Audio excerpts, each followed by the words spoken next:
સ્થાનિક સ્વરાજની ચૂંટણીને લઈ છેલ્લા કેટલાય સમયથી રાજકારણ જે છે ગરમાઈ રહ્યું છે ને એમાં આમ આદમી પાર્ટીના નેતાઓ ક્યાંક ને ક્યાંક આક્ષેપો પ્રતિ આક્ષેપો કરતા હોય છે કે આપ નેતાઓને હેરાન કરવામાં આવી રહ્યા છે, ખોટી રીતે ફસાવવામાં આવી રહ્યા છે. પરંતુ હવે જે વાત સામે આવી છે તે ગોપાલ ઇટાલિયા દ્વારા મોટો ધડાકો કરવામાં આવ્યો છે. શું ને સમગ્ર મામલો તેના વિશે વિગતે ચર્ચા કરીશું. નમસ્કાર, હું છું પ્રથમ મોદી, આપ જોઈ રહ્યા છો નિર્ભય ન્યૂઝ.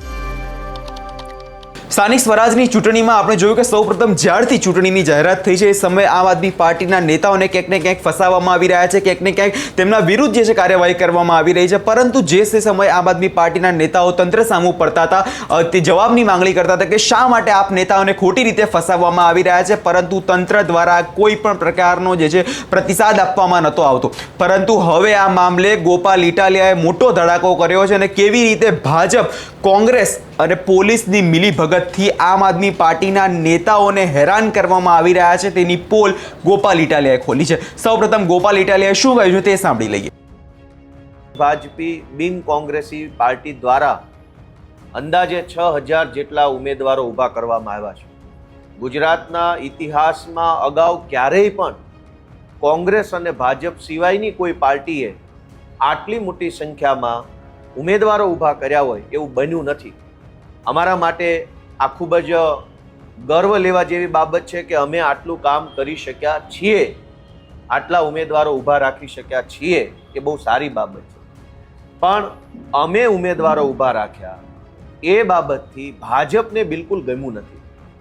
પહેલાં તો ભાજપે એ કોશિશ કરી કે અમારામાંથી કોઈ ઉમેદવાર ચૂંટણી લડવા તૈયાર થયો હોય તો એ ફોર્મ જ ના ભરે. એના માટે અનેક અમારા દાવેદારો ઉપર, એમના પરિવારો ઉપર પોલીસે દમન કર્યું, ખોટી એફઆઈઆરો કરી, ધાક ધમકી કરી, દાબ દબાણ કર્યું.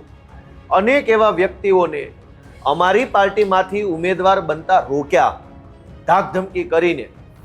તેમ છતાં પણ જે મજબૂત મક્કમ મનોબળના માણસોએ અમારી આમ આદમી પાર્ટીમાંથી ઉમેદવારી કરી એને ગઈકાલ બપોર પછીથી જ ભાજપ અને પોલીસ બે સક્રિય થઈ ગયા.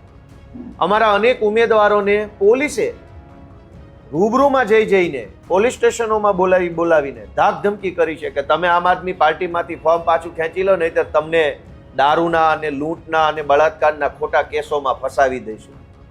આ કેવી વાત થઈ? અને એમાંય પોલીસ આ ધંધા કરશે ગુજરાતમાં.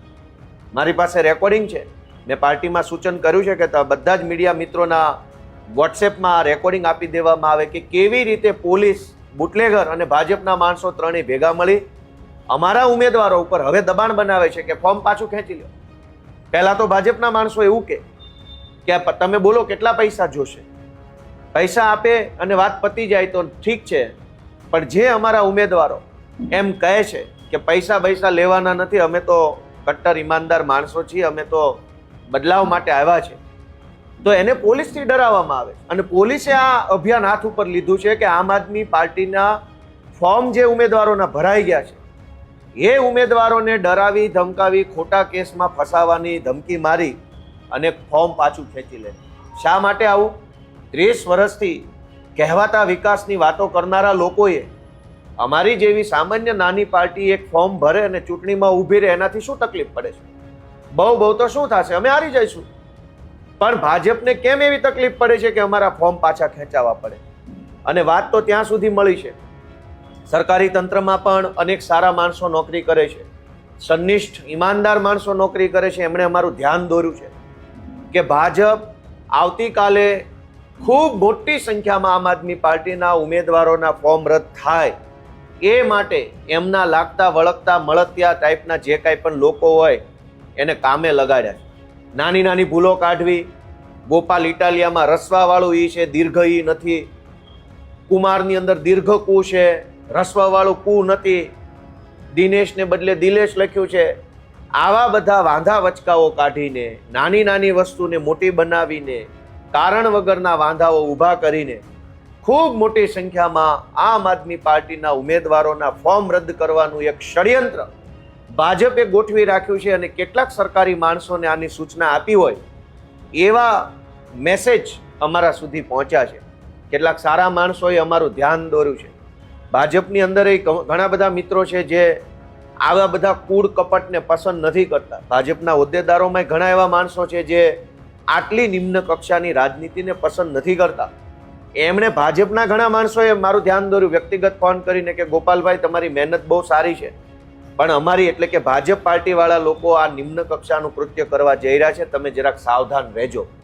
મારી અમારા તમામ ઉમેદવારોને, ગુજરાતભરના લોકોને, સૌ જાગૃત નાગરિકોને એક વિનંતી છે કે જાગતા રહેજો, નજર રાખજો.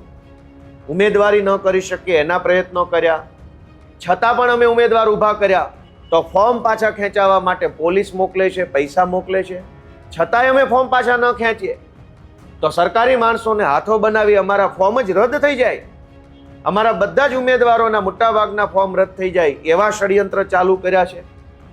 મને એ કહેતા બહુ દુઃખ થાય છે કે 30 વર્ષથી વિકાસની વાતો, ગુજરાતને સમૃદ્ધ બનાવ્યું ને આગળ લઈ આવ્યા ને આવું બધું કર્યું હોય તો પછી તમારે ભાજપવાળાએ આવા ધંધા કેમ કરવા પડે છે? ફોર્મ રદ કરાવવાના ધંધા કેમ કરવા પડે છે? તમને તમારા કરેલા કામ ઉપર, તમારા સરકાર ઉપર ભરોસો હોય તો ચેલેન્જ ફેંકવી જોઈએ ગુજરાત ભાજપના પ્રદેશ પ્રમુખે અમને કે આમ આદમી પાર્ટી હોય એટલા ઊભા રાખી દે, બધા નરવી દઈશું. એવી ચેલેન્જ નથી મારતા, પણ અમારા માણસોને ફોર્મ ન ભરાય, ફોર્મ કાચા ખેંચી લે એના માટે ધમકી મારે છે. મેં અમારા એક ઉમેદવારનો ઓડિયો કે કેવી રીતે પોલીસે, ભાજપે અને કોંગ્રેસના માણસો પણ આમાં સામેલ છે, કેવી રીતે આ આખું ષડયંત્ર છે એનો એક ઓડિયો મેં બધા મીડિયા મિત્રોના ગ્રુપમાં મોકલ્યો છે.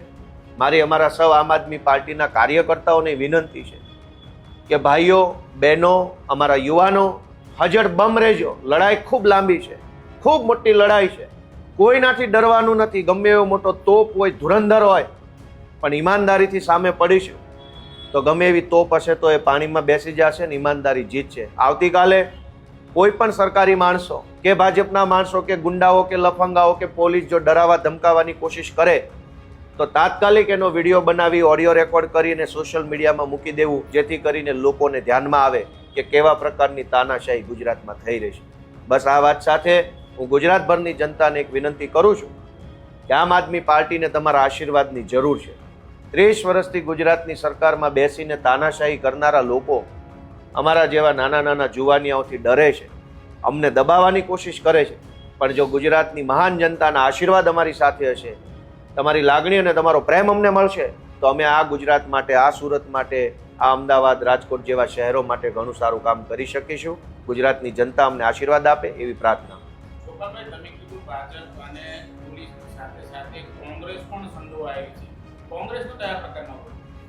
કોંગ્રેસની ભૂમિકા એ છે, હું તમને વિસાવદર વિધાનસભાનો દાખલો આપું કે અનેક જગ્યાએ કોંગ્રેસ પાસે ઉમેદવારો જ નહોતા, ભાજપે ઉમેદવારો ઊભા રાખ્યા છે.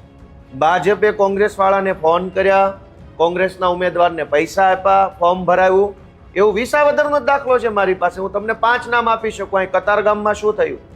ભાજપના એક કોર્પોરેટરે કોંગ્રેસમાંથી ઉમેદવારો ઊભા રાખ્યા છે અહીં કતારગામમાં.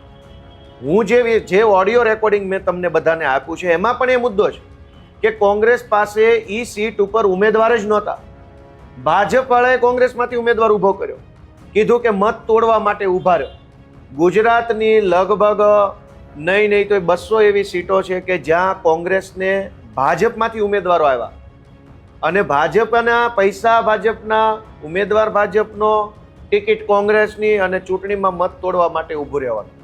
આવી રીતે પોલીસ, ભાજપ, કોંગ્રેસ ત્રણેય ષડયંત્ર કરી અને અમારી જેવી નાનકડી એવી આમ આદમી પાર્ટીની સામે પડ્યા છે. મને તો એ વાતની ખુશી થાય છે કે પોતાની જાતને વિશ્વની સૌથી મોટી પાર્ટી ગણનારા લોકો અમારી જેવા નાના માણસોથી આટલા ડરે છે. એ વાતની મજા અલગ લેવલની છે.